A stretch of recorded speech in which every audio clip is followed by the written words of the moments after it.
Hi guys, it's Andrew here from smartgardenguide.com and I'm here today with another houseplant care video. Today I'm going to cover Calathea warscewiczii, or Calathea Jungle Velvet as it's commonly known. I'm going to run through everything you need to know to keep your plant thriving and healthy in your home, and I'm also going to cover some of the more common problems that you might experience and show you how to fix them or prevent them from happening in the first place. So Calatheas generally are my favourite type of houseplant. I love their beautiful foliage, and even though they can be a little bit tricky to look after sometimes, they are so worth the effort. Now in my opinion, Calathea warscewiczii is the most beautiful of all the Calatheas, but coupled with that, it's probably one of the more difficult ones, so you do need to pay attention if you want to keep yours looking great. Calathea warscewiczii originates from Central and South America, where it grows in tropical rainforests and is used to having consistently warm temperatures, high humidity, nicely moist soil and moderate lighting. To be honest with you, if you were to keep your home at a consistent 85 to 90 degrees Fahrenheit and 90% humidity, this plant would thrive and you'd have no problems whatsoever with it. Now, unfortunately, we have to compromise because it's not just the plants living in your home, we have to live there too. So we have to find conditions that are going to be acceptable to both you and your plant. Let's move on to look at how to care for this plant, starting with lighting. So Calathea warscewiczii will thrive in moderate to bright lighting in your home. You want to avoid direct sunlight because this can burn the leaves, but you also want to keep it out of a dark corner. If you put it in a dark corner, it just won't grow. And because Calathea warscewiczii does have a tendency to get leaf imperfections over time, it's always nice if there are new leaves coming through and you can selectively prune off old foliage or damaged foliage just to keep the plant looking nice. So somewhere a couple of feet away from maybe an east or west facing window would be an ideal location.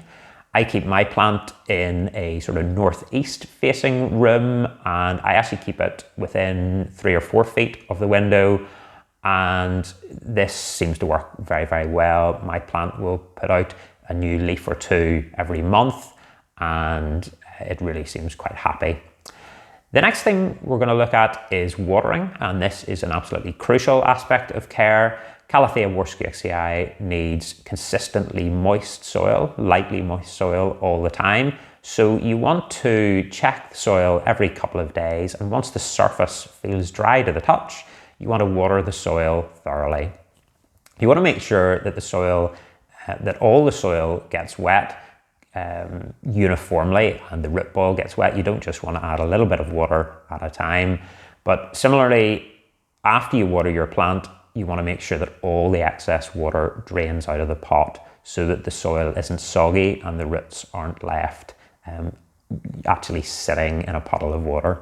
Because that's the problem with this plant. The roots are really fragile and they don't like stress of any kind. So in soggy conditions, the roots will very quickly develop root rot, and that can spell the end of your plant. So make sure that you empty the drip tray after you water it. Make sure that you leave your plant to drain really thoroughly after watering it. Make sure that your plant pot has plenty of drainage holes in it. And then, of course, the soil is the other thing that's really important. The soil should drain really well, but it should have some moisture holding capacity. I usually like to use a combination of 2/3 peat or cocoa coir and 1/3 perlite or pumice for my Calathea plants generally. This is great because the peat or cocoa coir really does soak up the water and hold a lot of water after watering, but the perlite or pumice will let the excess water drain out and it will keep more air in the soil that the roots need to survive and thrive. If you are using just an off-the-shelf houseplant potting mix, I would strongly recommend adding some drainage amendments into the soil. So this can be coarse sand or perlite or pumice or leca, or just something that's going to break the soil up, improve the drainage and stop the soil from getting waterlogged. Because actually Waterlogged soil is so much worse for this plant than if you let it dry out. You know, if you let this plant dry out, it will wilt, it will develop brown leaf edges and leaf tips, but if you overwater it, it might kill your plant completely. In terms of temperature, just normal indoor temperatures are going to be absolutely fine for this plant. Somewhere between about 15 and 30 degrees Celsius, or somewhere between about 60 and 85 degrees Fahrenheit would be absolutely fine.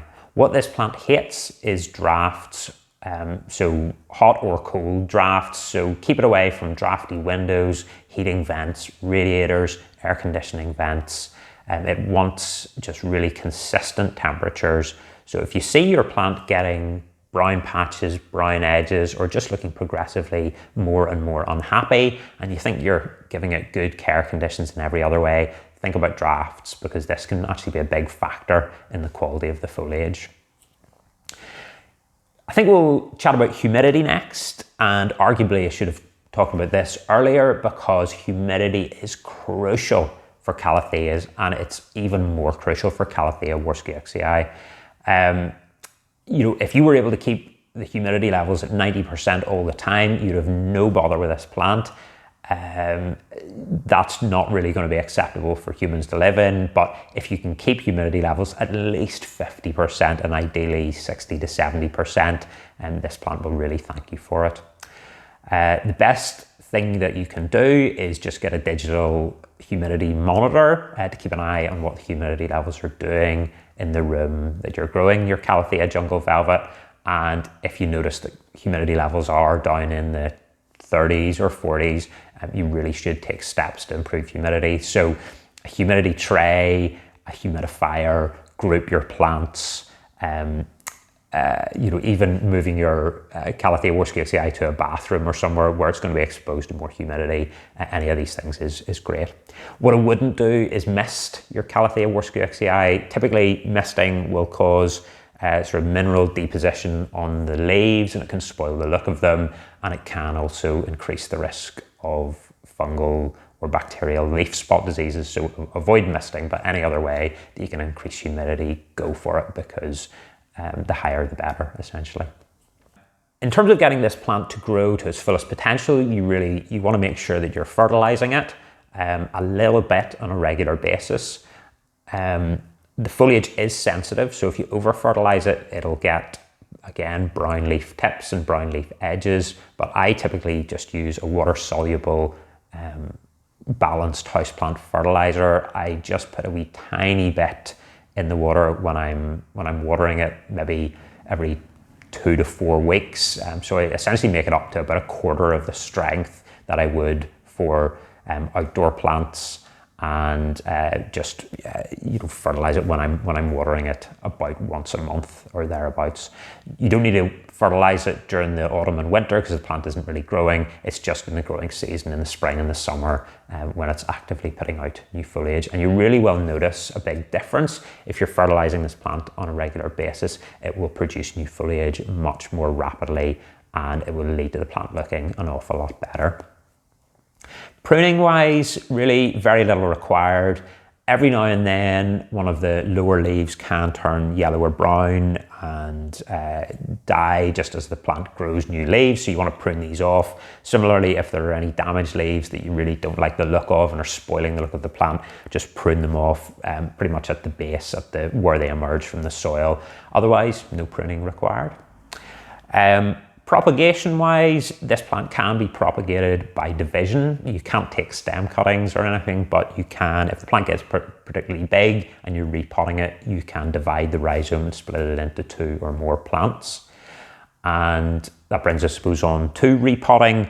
Don't repot this plant too often. The roots are really sensitive and it will generally struggle after being repotted, so wait until it's completely root bound and you're forced into repotting it. Now, signs that you may have to repot it are, you know, if the roots are growing out of the drainage holes in the bottom of the pot, or if you're watering it and the soil's drying out within just a couple of days, or if it just stops growing and you know it's root bound and you want the plant to grow a little bit quicker, that's the time to repot it. And all I would do if I was repotting it would be take the plant out of its pot, don't do anything. Don't mess with the roots. Don't upset them. Just get a slightly larger pot, maybe 1 to 2 inches larger. Put the existing plant in the pot and add new soil around the sides. And what will happen is the roots will, over time, they'll grow into that new soil. So you don't need to break up the roots or free them up, to let new growth happen. The plant will do that itself, and it will suffer an awful lot less the less it's disturbed during the repotting process.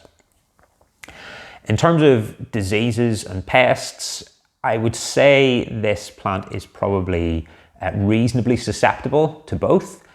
Pests-wise, mealybugs and spider mites seem to be the most common. I had a disaster with spider mites that infected quite a number of my Calatheas. I think I lost about 4 or 5 Calatheas earlier this year to spider mites, and unfortunately one of the plants I did lose was a Calathea warscewiczii that was quite large. It was about 4 foot tall and wide. It was really impressive, but it was absolutely devastated by spider mites, so I had to get rid of it. The way to prevent pests becoming a problem is to just check your plant on a regular basis. So every time you water it, check the front and back of the leaves and the stems for any signs of pests, and treat your plant as quickly as possible if you do find pests on it. Of course, also separate your plant off from any other house plants that you've got to stop the pest spreading. I just got a bit lax with my Calatheas and disaster struck. Spider mites are very difficult to see, so if I'd been a little bit more attentive, then maybe I would have been able to save my Calatheas. Disease-wise, they are prone to sort of fungal and bacterial leaf spot diseases, and a lot of this comes from the fact that they need continually moist conditions. So if you have a tendency to overwater your plant, it can get root rot or stem rot or bacterial leaf spot diseases. They're probably even more likely indoors because ventilation will be much, much poorer indoors than it would be if your Calathea warscewiczii was growing in its natural habitat. Overall, if you avoid overwatering your Calathea warscewiczii, you should avoid all diseases. So really do pay attention and only water it once it needs watered, and make sure the drainage is as good as possible. Thankfully, this is a plant that is non-toxic, so it's totally safe for pets and children, so you can work away, and the same applies to all Calatheas. In terms of problems with this plant, I mean, essentially there are a lot of problems that you might encounter, and almost every aspect of care does present problems. So if you get the watering wrong, or the soil wrong, or the temperature wrong, or you over fertilize it, or humidity isn't high enough, this plant's going to let you know. It's just a plant that will not be happy unless it's provided with good care conditions and consistent care conditions. So I always advocate, if you spot something wrong with your plant, take a methodical approach to it. So if you spot brown patches on the leaves, for example, just think, where am I placing the plant? Is it a lighting issue? Is it getting direct sunlight? Check the humidity. Think about your watering practice. Think about, fertilizing your plant. What have you been doing recently? Have you been, adding too much fertilizer? Have you been, being a little bit too enthusiastic, trying to get the plant to grow? Just go through every aspect of care and make sure that you're following the care requirements that I've laid out in this video.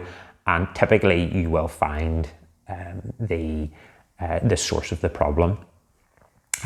One thing I didn't cover actually in the video was, if you find the leaf edges are going brown or the leaf tips are going brown, and you've been through everything and you just can't work out what is going on, watering is, or the type of water is, a crucial thing to consider. And I probably should have mentioned this when I was talking about watering. If you live in an area where your tap water is highly mineralized or has high amounts of fluoride or chlorine or chloramines, this plant can suffer. These chemicals can accumulate in the leaves and cause damage to them. So a lot of people will advocate using either rainwater or distilled water to water your Calatheas at all times to prevent issues. Now, I don't do this because I live in a soft water area and I've generally been okay. But there have been times that I've thought, I wonder, could this be the cause of some of the brown edges, appearing on a few of my Calatheas. So I would definitely advocate, going for rainwater or distilled water if you're really running into problems, because this is a plant that potentially could benefit from that. There's plenty of other houseplants where it doesn't really matter what type of water you use. Their foliage isn't desperately sensitive, but no, this is one where genuinely you should consider that. So I'd love to know about other people's experience of growing this plant. How have you found it? Maybe somebody finds it easy. I'd love to know what your secrets are. So please leave a comment below and we can all learn a wee bit. If you've enjoyed this video, please press the like button to let YouTube know that you've enjoyed the video. And if you'd like to subscribe to the channel, I'd love it if you'd join me on the upcoming houseplant care videos that I've got planned. Thanks very much, guys. All the best. Bye now.